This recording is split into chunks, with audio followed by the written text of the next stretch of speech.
Hello guys, good evening.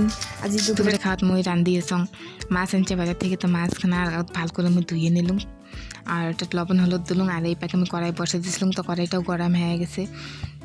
তো মাছটা অল্প বেশি আছে, ওই জন্য প্রথম কয়টা দিয়ে নেন আগত, প্রথম কয়টা আগত ভাজি নেন আর কয়টা আছে ভাজার। তো এই পাকে আমি হাঁড়িও বসে দিছং, জলটা গরম হোক। প্রথমের কয়টা হয়তো হয়ে গেল মাছ ভাজাটা, আর কয়টা আছে ভাজার।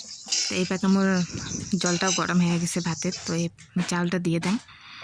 এমনি তো মুই প্রেসারতে রান্ধং, কিন্তু মানে সময় সময় করে হাঁড়িতে রান্ধং। যে গরম দিছে এই গরমত রান্ধিরও মন না যায়, রান্ধা তো খাইবে আমার বউগুলোর।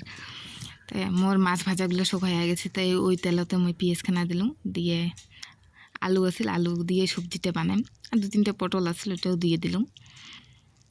আজকালের আঞ্জা বেশি দিন থুলে শুকি যায়, দিয়ে দিলুম। আর ওই পাকে ভাজা হয়ে আছে, তো মুই লসুন খানা এখন কেলে নেন, কেলা মশলাটা বাটং। তো মোর মশলা টশলা বাটা হয়ে গেছে। যে আলুখানা ভাজা হতে আমি মশলাখানা দিলুম, যে জল ঠল দিয়ে এটাও হয়ে গেল মোর তরকারিখানা। দেখো কালারটা কি সুন্দর আসছে কালারটা। এখন কি করম, ওই যে তুমি চকলেটে খাং, ভোক ভোক লাগছে না, রান্না বাকি আছে, তুমি চকলেটে খাং। তাই তুমি আলু ভাজি বসে দিতাম, আলু ভাজি হয়ে গেছে। আর কলা ভাজি থেকে আমি আগতে পানি খেয়েছিলাম। এই দেখো, আর যে মাছের তেল আছে, এটা পেঁয়াজ আর ভাত দিয়ে ভাজি। আর কাঁকড়া মাছ আছে, কাঁকড়া মাছখানা কাটি দিলে ওইখানে ভাজিম। তো এই রান্নাটা কমপ্লিট হয়। কিতে গরম দিছে আজি আরও। মই মানে তেলখানা ভাজিম, তো মই পেঁয়াজ টিয়াজ সব ভাজি নিতাম।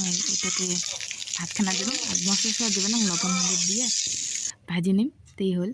আর তেল আমি অল্পই দিছিলাম প্রথমত, তাও দেখ কতগুলো তেল ছাড়ছে, ওই জন্য আমি ভাতগুলো সাইড করে নিছাম।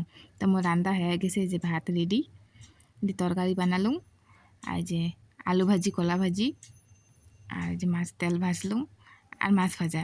তো মোর রান্না কমপ্লিট হয়ে গেছে। তো আমি ভাতটা বাড়ি নিলাম। তা আজকের দিনে